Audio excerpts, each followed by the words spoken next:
for a great presentation. In my dealings with FDA, there's actually a lot of negotiation going back and forth of how much will be recalled.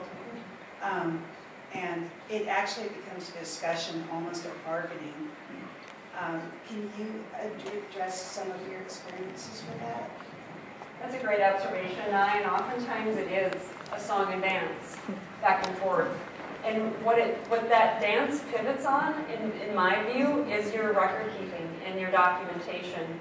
And in some of your practices, so it's a conversation of, here's what we do with our product, here's our process controls, here's our sanitation controls, and how we do cleanup on our lines, for example. This is why.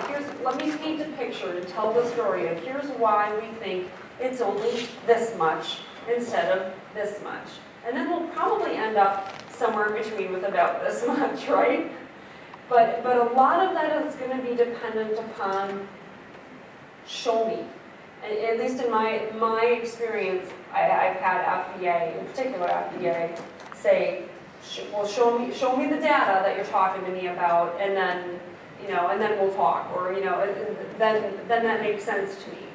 And as we've seen in the new FSMA requirements all over, from preventive controls to produce safety to the recall stuff that we just talked about, documentation is more and more important and critical than ever before. So if you've got the documentation to back up that story to dance with FDA, I think that will work.